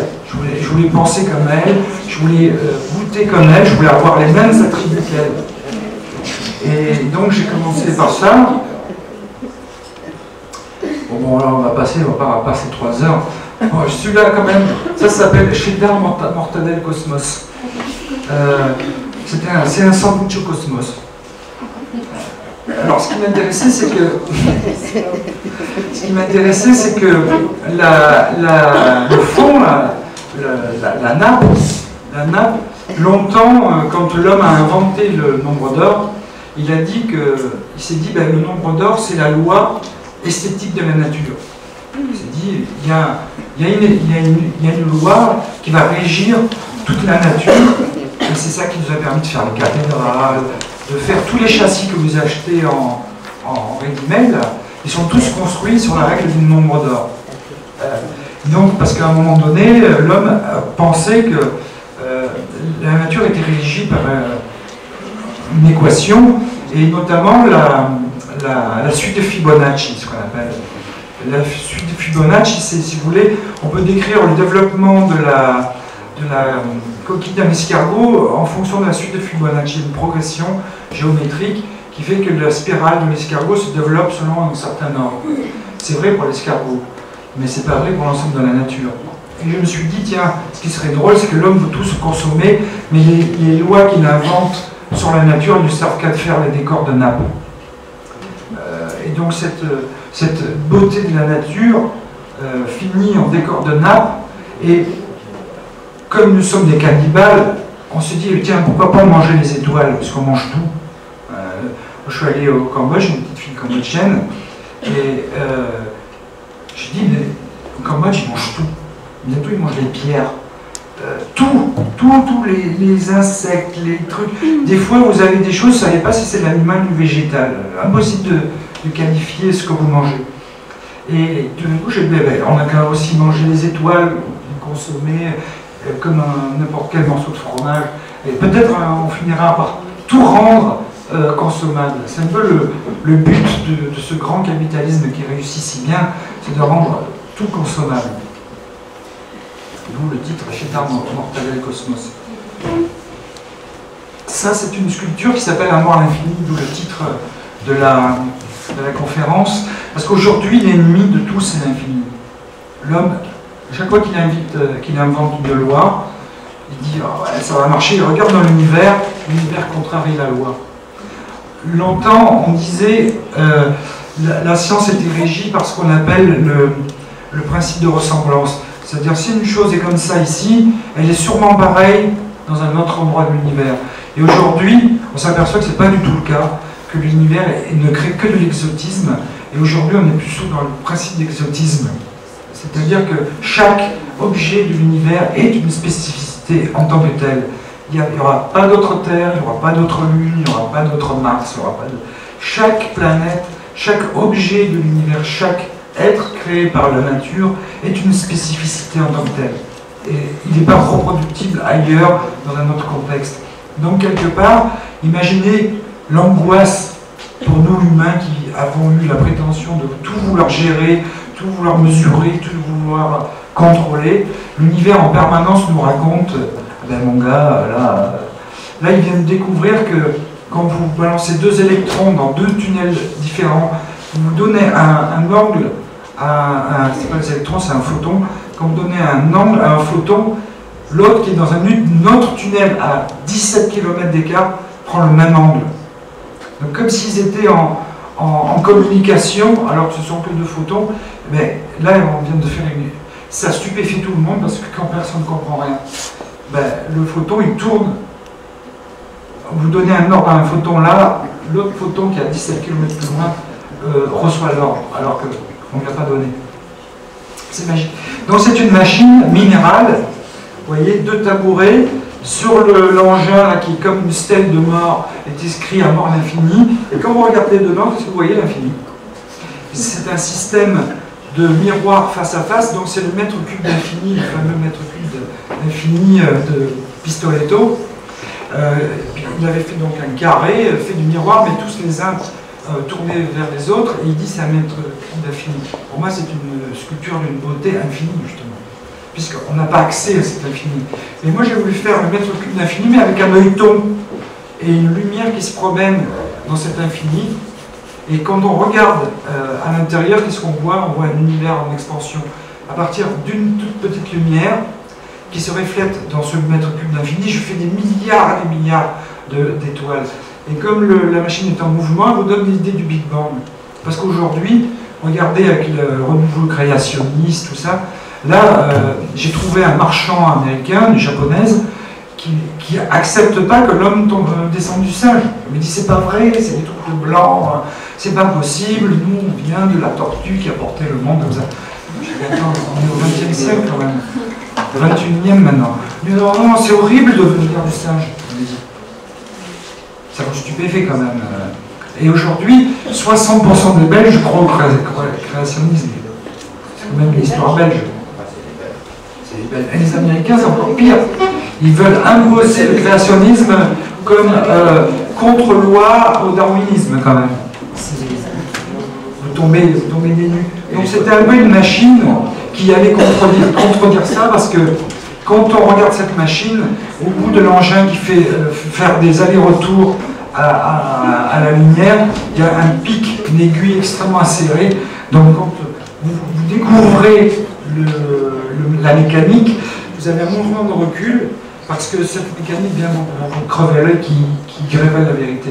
Donc c'est une machine qui parle de notre problématique actuelle, où il y a une régression terrible vers l'obscurantisme et la religion. Donc l'ennemi de l'homme, l'ennemi de celui qui veut contrôler, l'ennemi du mathématicien, c'est l'infini.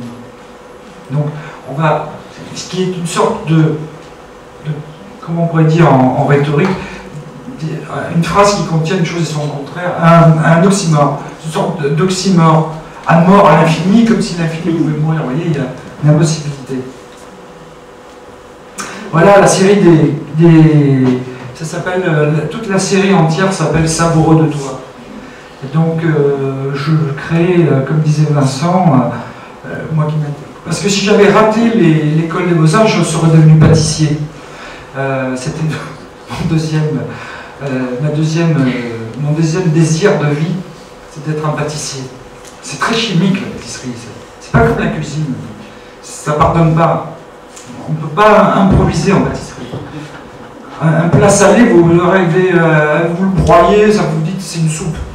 Une pâtisserie, ça ne marche pas. Donc voilà, ce sont des vanités, évidemment, parce que ça parle de la mort et de ce corps désiré.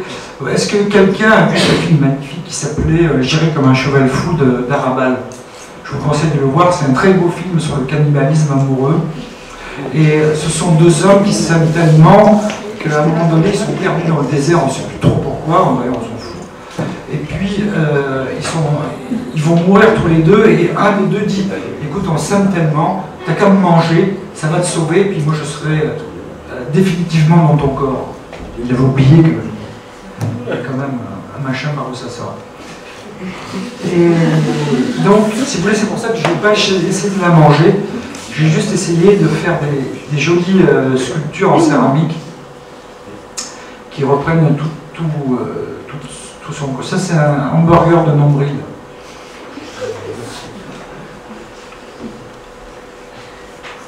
Ça aussi, c'est des petits gâteaux de nombril et de doigts.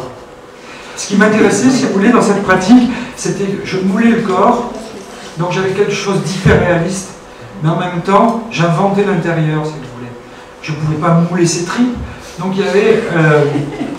j'aurais pu, mais bon, je ne suis pas vraiment un tueur. Je me suis soigné avant, juste avant. Parce que j'avais tout au départ pour être un serial killer, quand même. Une mère violente, j'ai tué des animaux quand j'étais petit, schizophrène, enfin tout. Grâce à l'art, l'art m'a sauvé. Moi, je crois beaucoup à la thérapie artistique. Donc voilà. Donc l'idée, si vous voulez, pour moi, c'est magique parce que vous avez cette double chose que j'essaie toujours d'amener à l'art, c'est-à-dire de la science mélangée à de l'imagination. Au fond, tout mon travail est construit sur ce qu'on appelle la Wunderkammer, la chambre des merveilles. La chambre des merveilles, c'est l'origine du musée d'histoire naturelle ou du musée de l'homme. C'est-à-dire qu'au début, les princes riches essaient de collectionner l'univers, de mettre le macrocosme dans un microcosme. Donc le macrocosme, le monde entier, dans une vitrine, un microcosme. Mais au début de la science, si vous voulez, les gens étaient encore influencés par des croyances.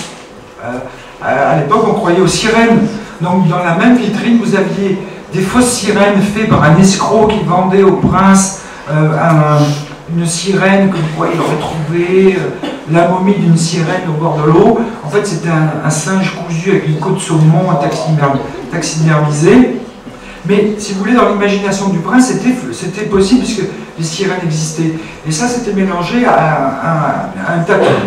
Donc, si vous voulez, l'objet artistique, l'objet pensé, avait la même qualité pour le prince que l'objet réel.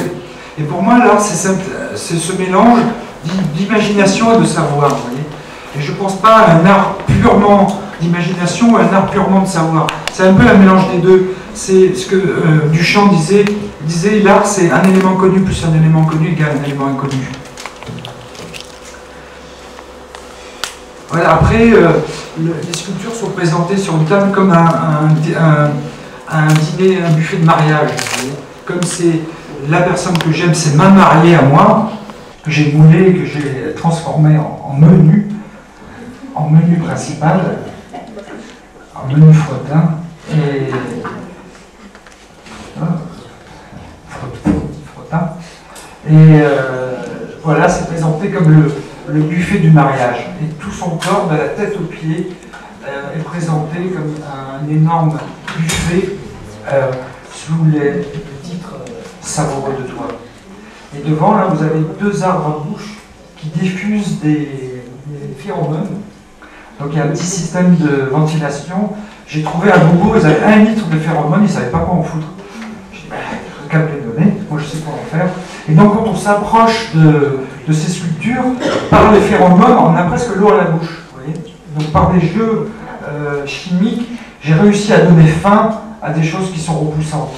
Donc vous voyez, tout à l'heure quand Vincent disait ce sont des super gâteaux bien présentés, parce qu'il y a ce double mouvement, oh c'est beau, qu'est-ce que c'est, oh c'est dégueulasse, c'est des mains, c'est des doigts, c'est des pieds. Donc il y a, vous voyez, une chose qui vous attire et après qui vous repousse. Pour moi c'est vraiment la mécanique de la pensée et de l'art. On les voit, donc de ces bouches sortent des phéromones qui sont cachés dans le sol.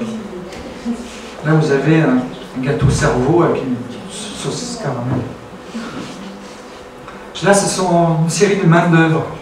C'est-à-dire que ce sont des mains qui manipulent des éléments et les forces de la nature. La nature a 4 forces, donc ces mains essayent de manipuler ces forces, mais tout d'un coup, elles deviennent elles-mêmes l'objet de l'étude. Donc la main qui manipule la force, qui devient elle-même la force. Qui devient, si vous voulez, la manipulation devient aussi le système de monstration. Donc ce sont des mains comme on faisait au début fin 19e, où on montrait dans ces cires anatomiques tous les détails du corps, tout ça. Donc vous avez la main qui cherche et qui devient elle-même aussi une espèce de mise en abîme de la recherche, vous voyez. En permanence, je pense que l'artiste, dès qu'il trouve une chose, hop, il l'analyse à nouveau. Je sais pourquoi ça bouge. Qu'il analyse à nouveau, donc à chaque fois c'est un nouveau système d'étude, une sorte de mise en abîme des choses. Là par exemple, vous avez une aiguille qui est complètement en lévitation. Vous voyez ? Là en haut, les mains manipulent du vide. Ce sont 2 boules de verre qui fusionnent. Là, c'est juste du bois. Parce que le bois, j'ai toujours été intéressé par le bois, parce que le bois, c'est la première matière que l'homme a transformée, ne serait-ce qu'en le jetant dans le feu, pour alimenter un feu que la nature lui a donné, avant qu'il ne sache faire le feu. Le bois a toujours faire des flèches, vous voyez, c'est quand même une matière extrêmement symbolique, puisque c'est quand même la première matière que l'homme a su transformer. Et là-bas, la main crée une éclipse. Donc on a 2 miroirs face à face, et il y en a un qui est légèrement tourné, comme ça, qui chope la lumière et qui crée une éclipse. Donc la lumière, la nature, l'électromagnétisme et le vide. Ça, c'est une série qui s'appelle French Cancan. C'est encore une fois l'origine du monde. Hein. C'est le moulage du sexe d'une femme que j'ai transformé comme un petit système de frise. Et ce sont des machines qui agitent des plumes comme ça. Et les plumes, quand elles passent devant la machine d'à côté, cachent le sexe de l'autre. Donc il y a cette idée de révéler, de cacher, de révéler en permanence. Il y a toutes les couleurs de l'humanité comme des èves permanentes comme ça, qui nous disent tous la même chose. Cette origine du monde, on vient tous de là. Et quelle que soit la couleur, c'est la même chose. C'était un peu l'idée de temps en temps, j'ai des idées à la con comme ça, pour la faire du romantisme politique, alors que j'en ai rien à foutre. Mais enfin, ça je voulais, parce que c'était surtout cette idée d'origine du monde, de ces èves permanentes. Et chez moi, il y a toujours cette volonté d'une œuvre androgyne. Quand j'ai exposé en Allemagne pour la première fois, peut-être ils pensaient que Philippe c'était un nom de femme en France, et ils croyaient que j'étais une femme. Et du coup, je ne me suis jamais montré, je les ai laissés, j'ai laissé les critiques écrire comme si j'étais une femme. Là, on le voit de près, donc on a ces plumes, il y a un double mouvement, il y en a qui tremblent comme ça, il y en a qui tremblent comme ça. Et c'est dans des petites maisonnettes comme des coucous suisses, parce qu'elles parlent de la mort et du temps qui bat comme ça. En fait, elles battent le temps de notre vie. C'est la source de vie et en même temps c'est la source de mort. C'est une pendule mystérieuse. Voilà, ça c'est la dernière. C'est ce que j'appelle les planètes Camelot. C'est-à-dire que, qu'est-ce qu'il fait un artiste? Il prend un objet inerte, il lui redonne vie. C'est ça pour moi l'art, c'est une espèce de réincarnation de la mort, de ce qui est mort. Et donc au fond, je fouille dans ma poubelle, je prends n'importe quoi, je tartine en rose, et tout d'un coup, cet objet mort, vil, sans intérêt, devient la partie de notre corps. Je parle de notre... Aujourd'hui, notre corps a besoin de ces prolongements que sont les objets. On sait plus se sortir de ces prolongements que sont les objets. En permanence, on a besoin de ces prothèses pour écrire, pour écouter, pour téléphoner. Notre corps se prolonge comme ça dans le système des objets. Et tout d'un coup, je dis, puisque tous ces objets sont le prolongement du corps, j'ai qu'à les peindre comme un corps, donc les tartiner de rose pour leur redonner vie, pour les réincarner, si vous voulez. Donc ça s'appelle Planète Camelot. Et tout d'un coup, encore une fois, le corps de cette femme, chez moi, tout mon travail duchampien est construit autour de l'œuvre de Duchamp, mais comme si Duchamp n'avait pas fini, vous voyez. Quand j'ai fait les neuf menteurs tout à l'heure, en fond, c'est les 9 moules Malik étant donné, parce que ce sont ces personnages qui sont des médiateurs de l'amour, vous voyez. Quand on regarde le grand verre, c'est tout un jeu de médiation, de passage, de flux, d'énergie amoureuse qui sépare la mariée. Qu'est-ce que c'est la mariée pour Duchamp? Au fond, c'est inaccessible pour les célibataires. C'est celle qui n'est pas atteignable puisqu'elle est mariée, vous voyez, qui est loin. J'écris tout un tas de textes comme ça, des 9 célibataires invités au mariage de la mariée et qui se dit au fond, la seule chose à faire, c'est qu'on peut la prendre que par derrière la mariée. Et on est toujours derrière la mariée. Hein, c'est vrai, les témoins sont derrière la mariée, ils ne sont jamais devant. Et donc chez moi, il y a tout un travail comme ça autour de l'objet d'art, dont je vous ai parlé tout à l'heure, ce moulage féminin qui devient au fond la figure d'un objet phallique. Donc vous voyez, ce sont ces passages comme ça, ces choses qui ne sont pas fixées, qui sont en mouvement en permanence, d'où cette idée que j'ai de faire un art androgyne. Androgyne, c'est-à-dire qu'il n'est pas fixé vraiment, il passe de la bêtise à l'intelligence, il passe de la connerie à la subtilité, sans vergogne, vous voyez. Et je pense que c'est le seul intérêt de l'art, d'ailleurs, c'est de laisser un homme libre de faire comme il veut. Et voilà.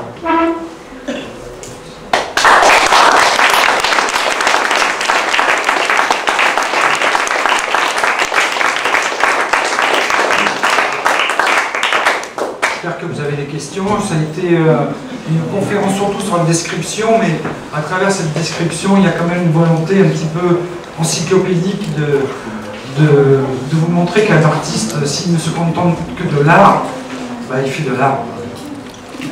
Il fait du l'art. Excusez-moi. Oui. Est-ce que tu vois dans une façon tes travaux comme une forme d'autoportrait? Autoportrait. C'est un autoportrait en rose c'est la vie. Alors. Comment? C'est un autoportrait en rose c'est la vie. C'est-à-dire c'est un autoportrait mais déguisé en femme. C'est l'autoportrait de ce que je ne suis pas. Je crois qu'on est tous dans l'autoportrait. Enfin bon, c'est pas un autoportrait, mais on ne peut pas se passer de son vécu. Dans une façon, tous les travaux d'un artiste, c'est une forme d'autoportrait. Pas tous, mais oui. Presque.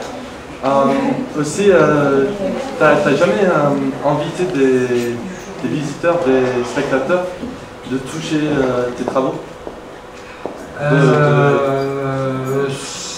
C'est en train de m'arriver. Parce que c'est un travail, je sais pas, qui me donne l'idée que tu dois engager avec une nouvelle forme de l'art qui finalement il faut demander au public de venir. Ouais, ça c'est ce qu'on appelle l'esthétique relationnelle. Et l'esthétique relationnelle, on finit quand même dans Disneyland, quoi, en disant plus boutons, tu sais, à l'école, là, ma fille, c'est un peu ça, touche, tu vas voir, alors on te fait mettre la main dans une boîte, c'est horrible. Non, moi au contraire, je suis plutôt de la frustration au fond. On fait un truc dans les vitrines, on touche à rien. Interdiction de toucher, comment ça s'appelait, le truc de prière de toucher, il avait créé Duchamp. Et moi, c'est prière de toucher, mais avec les yeux. Justement, dans cette idée de frustration, tu vois, pour moi, la vitrine, là, je vous en ai pas montré beaucoup, mais j'ai fait énormément de vitrines dans cette idée de, encore une fois, de cette surface qui empêche d'accéder aux choses réelles. Donc, je crée un écran qui empêche de deviner, de toucher les choses. De toucher que par les photons. On vient de découvrir que dans les yeux, on a des neurones. On appelle ça des neurones rétiniens. Et pour moi, ça veut dire beaucoup. Ça veut dire qu'on pense déjà avec les yeux. Et je crois énormément à un art optique. Donc, je ne crois pas du tout à un art d'idées. Je crois à un art optique. C'est un des grands paradoxes, c'est-à-dire qu'on parle du champ sans arrêt, en étant sa victime de peintre par excellence, c'est-à-dire le peintre ophtalmique, travaille beaucoup avec les illusions d'optique, paradoxe total. Tu sais que Duchamp, c'était son ambition de devenir un peintre hyper réaliste et optique. Il disait, j'ai arrêté la peinture parce que j'arrivais pas à faire hyper réaliste.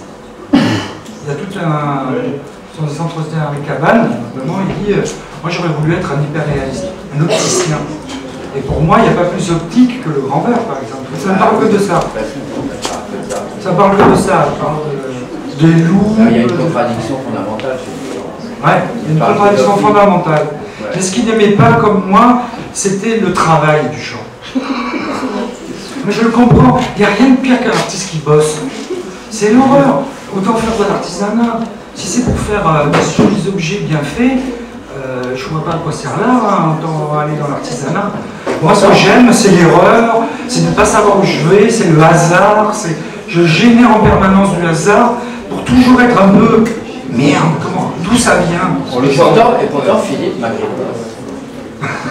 Il y a un paradoxe, il y a une masse d'objets ahurissants. Alors, c'est quelque chose que tu dis? Bah évidemment. Ah bah évidemment. Ma fille fait mes tableaux, ma femme fait mes sculptures, on l'a bien vu, hein, c'est elle, hein, c'est son autoportrait à elle, et mon ingénieur fait tout ce que je sais pas faire. Moi je fais rien, j'encaisse. C'est un travail extraordinaire. Pas tellement. Pas tellement, en fait. Pas tellement, je fabrique, je sais pas, 15-20 objets par an. Ouais. C'est que depuis que tu as un galerie. Et encore, avant c'était moins. Quand ils voient les murs comme ça, fais-le en photo, rends les photos. Justement, en ce moment, j'ai une espèce de travail politique. J'ai un travail politique, je pense, mais là, je lutte un peu contre l'œuvre. Je fais des trucs qui se détruisent, je fais des machins éphémères, je fais des saletés, de pierre en pierre. Mais c'est quand même à la mode, alors. L'intérêt, c'est, comment dire, c'est pas une masse de travail, c'est des choses qui se... En mathématiques, on dit, la plupart du temps, le mathématicien trouve la solution avant de savoir comment il est arrivé. Et le travail des mathématiciens, c'est de remonter toute l'histoire de sa pensée pour retrouver l'équation qui l'a amené à... C'est un peu ça, si tu veux, ça produit du travail parce que je cherche d'où vient l'idée. C'est en ça où il y a du travail, c'est de retrouver l'origine de l'idée. Parce que la plupart du temps, moi, ce que je cherche à produire, c'est un objet que je ne comprends plus. C'est-à-dire qui me laisse muet. Après, je deviens le regardeur de mon propre travail. Donc tout le baratin que j'invente, des fois, je l'invente même en regardant. Des fois, là, tout ce que je vous ai dit, c'est quasiment la première fois que je le dis. Parce que ça me vient comme ça en regardant. Les idées me viennent en étant à votre place, en étant le regardeur de mon propre travail.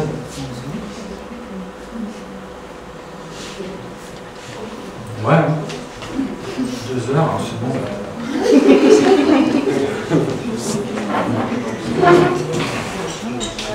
Ah voilà, il a raison.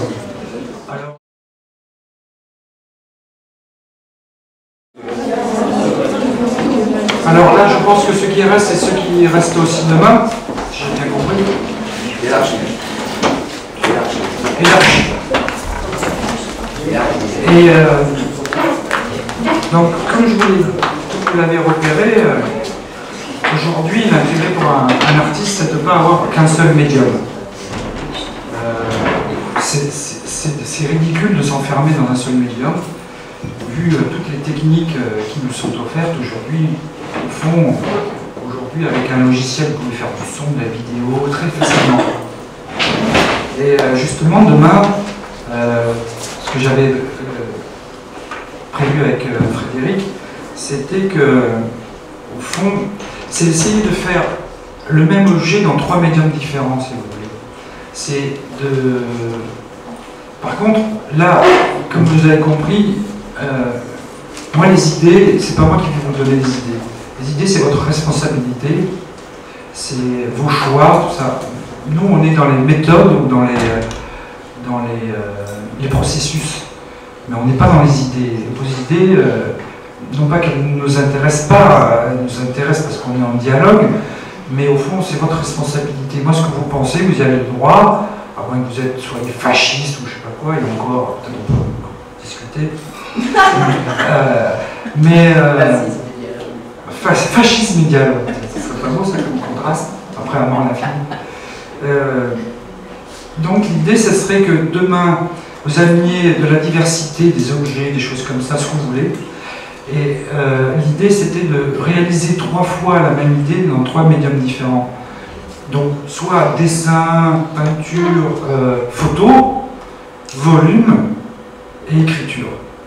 Vous savez, vous connaissez tous la fameuse œuvre de Kossuth qui décrit une chaise. Vous voyez comme quoi les idées n'ont pas beaucoup d'intérêt, puisque Kossuth, il révolutionne l'art en montrant une chaise. Il n'est pas plus con qu'une chaise quand même. Il met une chaise en volume, il met la représentation de cette chaise, la photo de cette chaise, et il met la définition de cette chaise issue du dictionnaire. Et il dit qu'au fond, un objet, quels que soient les objets que fabriquent les hommes, quels que soient les objets que la nature nous offre, il a toujours au moins ces 3 formes, sa forme réelle, en volume, sa forme représentée et sa forme décrite par les mots. Donc l'idée, ce serait que demain, vous réfléchissez un petit peu à ça, vous développez un petit projet, et puis on essaye de, à travers ces différentes pratiques, trouver la spécificité de chaque pratique. Regardez, vous prenez Laurence Wiener. Laurence Wiener, il fait de la sculpture, ça vous semble étrange quand il écrit des mots au mur. Mais quand lui écrit ces mots, il voit des objets. Il voit pas des mots, vous voyez, il appelait ça des statements au début. Au fond, il disait, voilà, une sculpture, on va la décrire. Je vais pas la réaliser, je vais donner la méthode, le mode d'emploi ou les ingrédients de cette sculpture. Donc il disait, prenez ci, au nord de la France. Alors en plus il inventait de la poésie, vous voyez, c'est une sculpture qu'il faut interpréter. Donc l'idée c'était cette notion d'interprétation que j'aimerais qu'on puisse travailler. Parce que vous allez voir qu'au fond, après c'est que ça, hein, c'est qu'est-ce que fait que le regardeur, il interprète, qu'est-ce que fait le critique, il interprète, vous-même vous allez interpréter. Donc c'est de multiplier les systèmes d'interprétation afin de multiplier vos potentiels d'artistes, de futurs artistes du moins. Peut-être que vous ne voulez pas être artiste d'ailleurs, mais en tout cas ce que vous voulez être, c'est de... Et surtout par là, je voulais vous montrer une chose, c'est que choisissez bien votre médium. C'est-à-dire dire je veux être peintre, ça ne veut pas dire grand-chose aujourd'hui. Pourquoi je veux être peintre? Qu'est-ce que la peinture? C'est ça qu'il faut se poser une question. Parce qu'après, de peintre, vous pouvez passer à photographe. Le photographe, c'est ce que je voulais vous montrer, c'est qu'il n'y a pas de... Aujourd'hui, un artiste, c'est un multimédia, c'est ça l'intérêt. C'est qu'il va transformer en tant que cristal, vous voyez, comme le cristal qui va diviser la lumière, ben voilà, qui va transformer ça en arc-en-ciel. L'idée c'est d'avoir une œuvre arc-en-ciel un peu trouble, qui met les gens dans l'embarras, qui ne savent plus trop comment vous juger, ou quels sont... Pas faire de produits, voilà. Éviter de faire de produits. Là je vous dis, je revenais des États-Unis, mais c'était l'horreur à quel point les artistes font du produit, au kilomètre. Et je le fais de même en rouge, en vert, en bleu, en marron, en petit, en moyen. C'était insupportable. Ça m'a redonné de l'énergie de voir ça. Parce qu'au fond, en France, on ne fait pas de produits, soit ne pas. Donc on a au moins cet avantage. Hein? On a la bravitude. On a la bravitude. Donc c'est à 9h, salle Berthomé. 9h. Et après, et l'après-midi, Pareil. À 9h aussi. Jusqu'à 17h.